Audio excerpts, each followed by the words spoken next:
The injury was never serious. He had anticipated trouble, wearing a concealed vest beneath his robes that turned the assassin's arrow into little more than a bruise. Within a month, he was back to climbing the oak trees behind the estate, plucking ripe peaches. Life resumed its usual rhythm, yet something felt absent. The specific lack, if he had to name it, was the daily performance, the carefully constructed charade of being a captive plaything for Elias. A great deal of the color had drained from his world.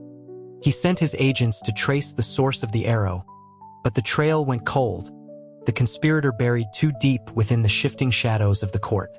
Seasons turned. 3 years slipped past, marked by quiet, significant changes. Dispatches from ambassadors brought news. The rival kingdom across the sea had a new ruler.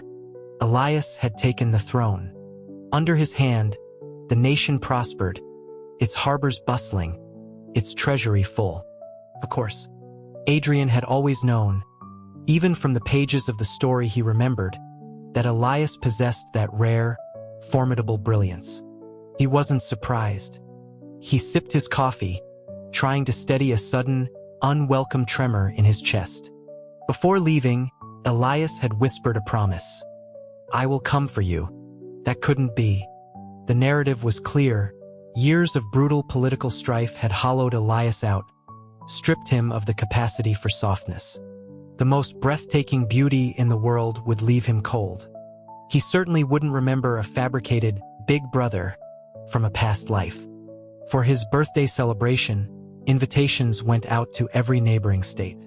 Except one. He never imagined the gala would devolve into a matrimonial auction.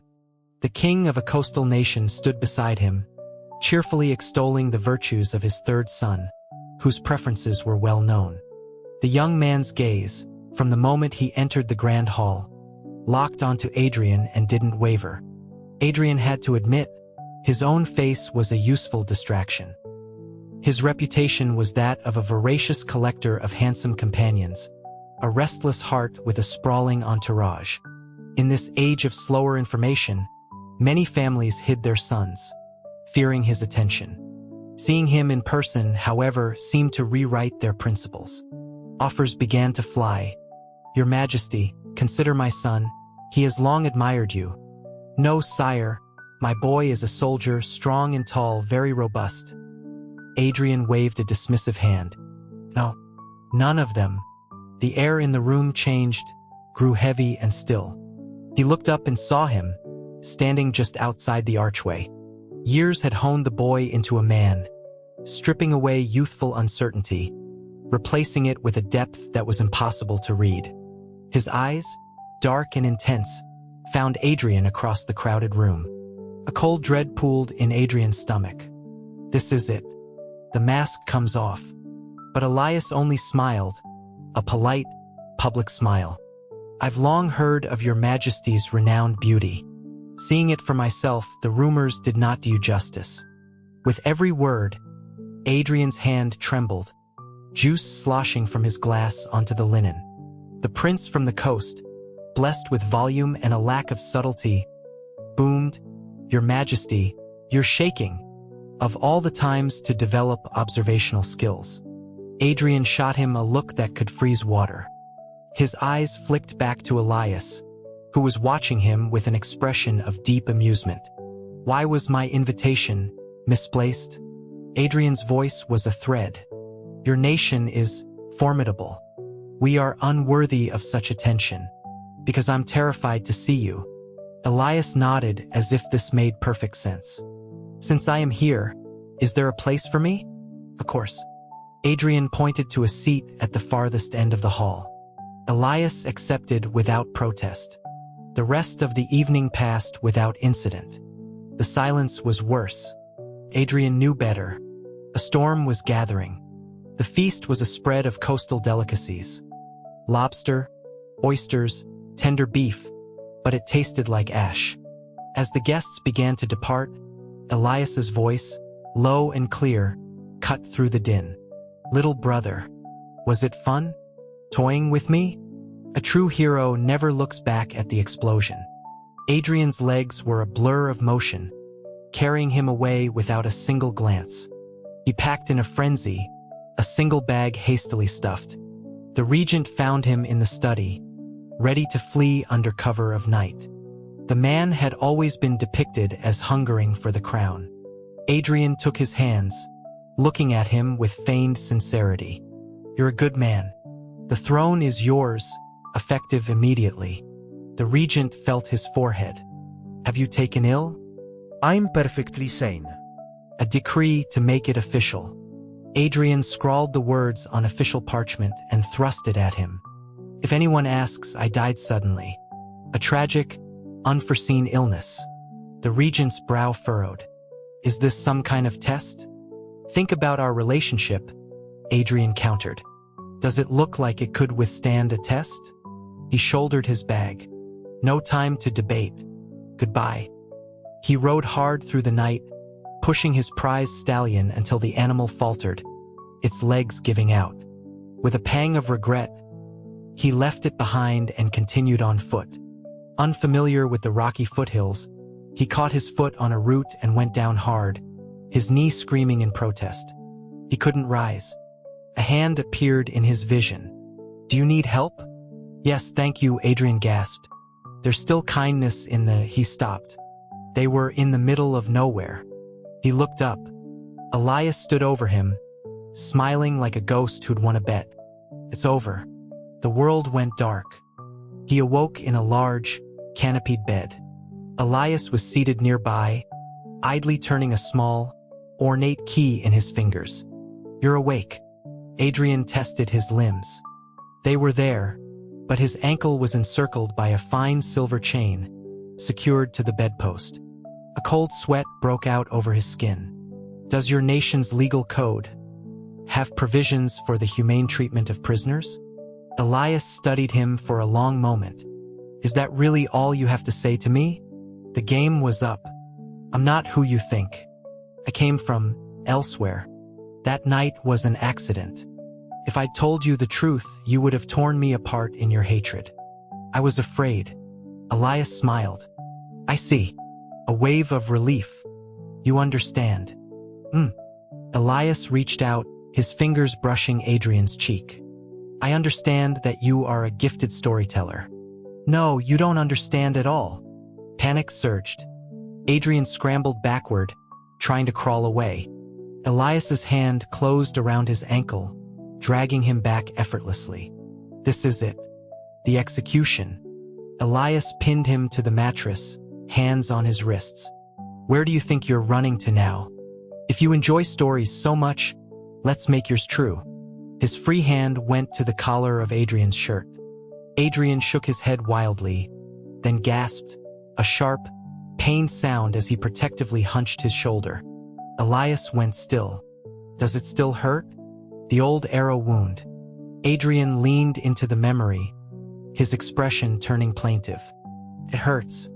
The change in Elias was immediate, the aggression melting into something painfully gentle. From this angle, his lowered lashes made him look almost wounded. "What am I to do with you? I wasn't angry that you lied. I was angry that you put a world between us. Am I really so terrifying?" The words struck a chord of profound guilt. He's still that boy, the one who wore his heart where everyone could see it. Adrian fell into the old, comforting pattern. "No, of course not." Seeing the faint red rim around Elias's eyes, he sighed softly. "I won't hide from you again. Promise." Elias seemed satisfied. He leaned in, caging Adrian with his arms, his smile now intimate and close. "You said it yourself." Wait, that shift was too quick, too seamless. That was an act. Adrian's assessment recalibrated. Not a fragile blossom. Something far more complex had taken root. After that, Elias began sharing his bed. He would arrive with his pillow. "I'm afraid of the dark. Let me stay." "You never had this problem before," Adrian pointed out. Elias's eyes grew suspiciously bright. "After I returned home, my brothers, every night was a potential assassination. Falling asleep meant vulnerability." He painted a picture of profound loneliness and constant fear. Adrian, whose own heart had too many soft places, relented. His own sleep was restless. Most mornings he'd wake to find a leg thrown over Elias's hip, or his face buried against his chest. One morning he woke first and lay still, feigning sleep. Elias shifted, drawing Adrian firmly into his arms. Adrian's heart stuttered. First thought, so it wasn't my fault. Second thought, dawning and undeniable. Elias doesn't want revenge. He might feel something for me. The universe had truly turned upside down. A king sneaking into his room nightly. The rumors were inevitable. Whispers spread. The foreign ruler had taken a new favorite, a beautiful captive. Great. The persona I invented is becoming a reality. At least no one had clearly seen his face. The dignity of his homeland was, for now, preserved. One afternoon, while Elias was occupied with court, an unfamiliar servant brought his meal. Elias's trusted men, who usually delivered his food, had become casual friends. This new face put Adrian on immediate alert. The man set down the tray but didn't leave. He glanced around, then stepped closer. "Your Majesty, I'm here to rescue you." Adrian stared. "Who sent you?" "The regent." "How can I trust you?" "Like this." A sharp pain exploded at the base of his skull. Consciousness returned slowly. A man stood before him, bearing a vague, unsettling resemblance to himself. "Who are you?" The man smiled, moving closer. "To think you've forgotten me." As he looked at that unfamiliar face, a blinding pain split Adrian's skull. Memories, buried and rotting, clawed their way to the surface. He was the son of a king and a dancer, the most despised prince in the realm. His mother was cast into obscurity the moment he was born. The queen offered to raise him, not out of compassion, but for the pleasure of breaking him. Her own son, Ethan, learned his cruelty from her. From childhood, Ethan treated him like a dog. Meals were conditional on obedience. Sit, beg, kneel, grovel. As they grew older, the torment evolved. To humiliate him further, Ethan handed him over to specialists who trained companions for the pleasure of others. The degradation was absolute. For years, the mere sound of Ethan's name could send shivers of terror through him. He was a toy, an insect to be crushed underfoot. He hid his rage, nurtured his own allies in secret. While his brothers fought amongst themselves, they never saw the beaten dog as a threat. He took the throne. Even with Ethan imprisoned, subjected to his own medicine, the damage was done. The victory felt hollow. His life's purpose, revenge, was spent. He felt irrevocably stained, a filth no amount of scrubbing could cleanse. Nightmares dragged him back to the kennel. To survive, he began constructing a fiction. He cast himself as the villain, because villains don't feel heartbreak. Villains aren't troubled by dirt. But he also believed in punishment. A villain's end was always brutal. So he would be executed by Elias. Yet some deeper part of him rebelled. That's not my story. So he built another layer. This was all a novel. He was a clean soul, misplaced into this ruined body. His mission was to save himself. To find joy. He ate well, slept when he could, climbed trees, and played his role with the foreign prince. He nurtured himself back to a semblance of life. Now, the demon of his past stood before him. Ethan's gaze was predatory. "You look improved. You've learned to smile. Pity. You were prettier when you cried." His fingers, cold as stone, tilted Adrian's chin up. "Let's revisit the old nightmare. I'd love to hear you sob again. You have no idea how thrilling it is." Adrian ignored the perverse monologue. "The arrow. That was you. What if it was? I enjoy chaos. The sound of despair is my favorite symphony." "You're genuinely disturbed," Adrian stated, his tone flat. His lack of the expected terror seemed to irritate Ethan. "You think clothes make you human? If I wish it, you're still the dog who whimpers for mercy." He shoved Adrian against the wall, hands tearing at his shirt, trying to shred the dignity Adrian had so carefully rebuilt. Adrian, who had spent years eating properly and getting ample sleep, summoned every ounce of his strength and bit down hard on Ethan's ear. A scream of agony. Enraged, Ethan drew a dagger, swinging it toward Adrian's heart. "This is the end, then." Adrian closed his eyes. The sound of snapping bone was sickening. The dagger clattered to the floor. Elias stood between them, having twisted Ethan's arm into an impossible angle before sending him flying back with a kick. Then he gathered Adrian close, murmuring into his hair, "It's over. You're safe." Seeing Elias, and then the broken figure writhing on the ground, a wave of childlike, aching nature washed over Adrian. He buried his face in Elias's shoulder and wept. Elias rooted out Ethan's remaining network, eliminating any chance of his return. He asked Adrian what would bring him peace. Adrian had Ethan return to his cell. He arranged for 5 particularly unpleasant individuals to keep him company, day and night. A sense of grim satisfaction settled over him. He returned to his own palace, curious to see the state of the nation under the regent. The man met him with a frosty glare. "I never wanted your throne. I covered for your absence. Now that you're done gallivanting, it's time to resume your duties." Adrian realized his error.